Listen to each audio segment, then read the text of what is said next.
तो मेरे प्यारे बच्चों, नेक्स्ट क्वेश्चन हमारी स्क्रीन पर क्वेश्चन नंबर 4 है। हम यहाँ पर क्लास 9th मैथमेटिक्स गणित मंजरी का सॉल्यूशन देख रहे हैं, है ना। तो यहाँ पर क्वेश्चन नंबर 4 में क्या लिखा है एक बार हम रीड करते हैं। क्वेश्चन नंबर 4 कह रहा है कि plot a point Z that is 5 comma -6। हमको एक पॉइंट प्लॉट करना है जिसके कोऑर्डिनेट है 5 comma -6 on the Cartesian plane and construct a right angled triangle IZN।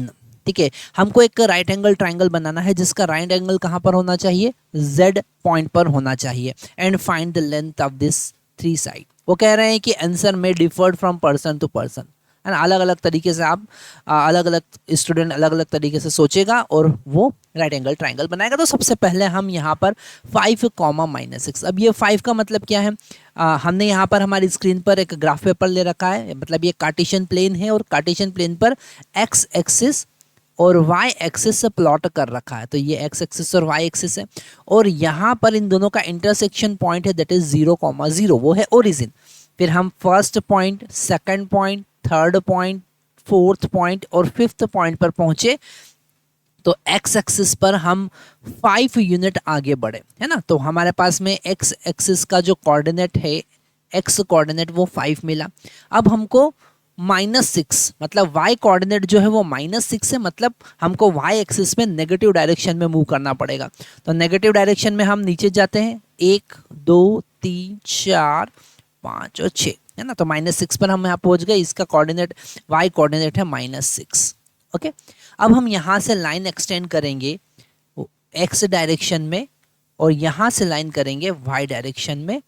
ठीक है, जैसे हम यहाँ पे डॉट डॉट डॉट डॉट बना के बता रहे हैं। और ये पॉइंट जो है वो पॉइंट हमको मिल जाएगा 5 कॉमा -6। तो ये हम पहले भी सीख चुके हैं कि किसी पॉइंट के कोऑर्डिनेट आप कैसे प्लॉट करेंगे। अगर वो कोऑर्डिनेट्स दे रखे हैं तो आप उसको प्लॉट कैसे करेंगे, पॉइंट को कैसे हम बताएंगे। अब यहाँ पर एक राइट एंगल ट्राइंगल हमको बनाना है। तो पहला टास्क हमारा ये कंप्लीट हुआ। दूसरा टास्क है आपको राइट एंगल ट्राइंगल बनाना है। तो राइट एंगल ट्राइंगल बनाने के लिए हम बहुत सारे तरीके हैं, अलग अलग तरीके से राइट एंगल ट्राइंगल पर ये जो Z पॉइंट हमने बनाया है उस Z पॉइंट पर राइट एंगल होना चाहिए।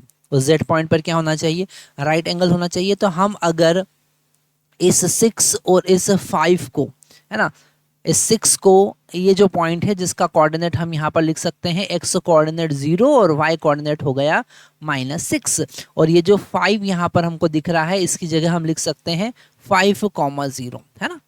तो ये जो पॉइंट है इसको हम I कंसिडर कर सकते हैं। तो IZ और इसको हम कंसिडर कर सकते हैं N।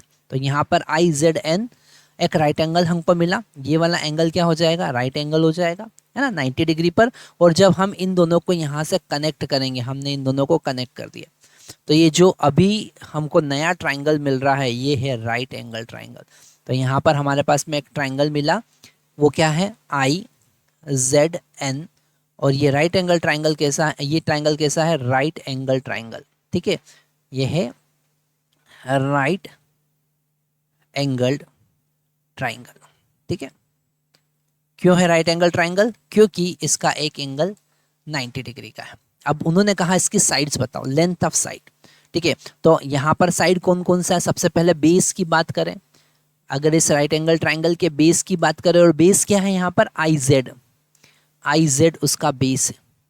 ठीक है, ये IZ इसका बेस, और इसका लेंथ कितना है। तो इसका लेंथ कैलकुलेट करने के लिए हमको x डायरेक्शन में चलना पड़ रहा है और इसका लेंथ यहाँ से हमको दिख रहा है कि वो है 5। तो इसका लेंथ है 5 यूनिट।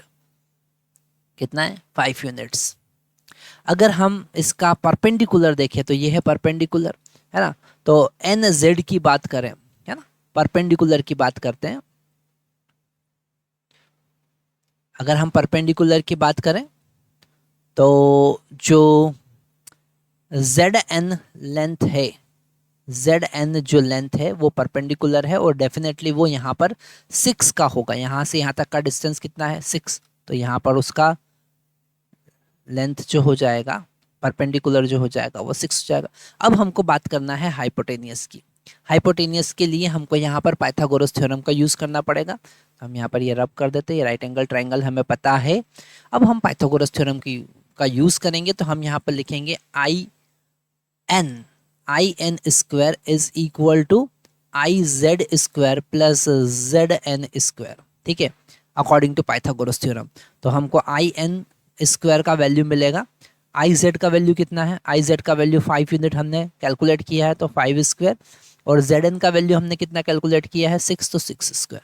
ओके, तो यहाँ पर आई एन का वैल्यू हमको मिल रहा है, हम हमारे वीडियो को थोड़ा सा छोटा कर लेते हैं ताकि वर्ड्स आपको विजिबल हो। तो I N is equal to ये हो जाएगा 25 का 25 प्लस 36, और इसका रूट लेना पड़ेगा ना, क्योंकि यहाँ पर हमने स्क्वायर लिखा है और नीचे स्क्वायर नहीं लिखा, तो हमने रूट ले लिया है। तो इसको हम आगे सॉल्व करेंगे तो ये हो जाएगा 1, ये हो जाएगा 561, तो रूट 61 यूनिट। आप रूट 61 डायरेक्ट ऐसे ही लिख सकते हैं, ठीक है। और बहुत सारे अलग अलग टाइप के ट्राइंगल यहाँ पर आप बना सकते हैं, पर हमको सबसे बेस्ट ट्राइंगल यही लगा।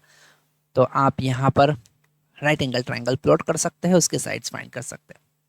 तो इस क्वेश्चन में हमको क्या सीखने को मिलता है, इस क्वेश्चन में हमको ये सीखने को मिलता है कि किसी पॉइंट का कोऑर्डिनेट आप कार्टेशियन, किसी पॉइंट के कोऑर्डिनेट्स की हेल्प से उस पॉइंट को कैसे लोकेट करोगे कोऑर्डिनेट प्लेन पर, ठीक है।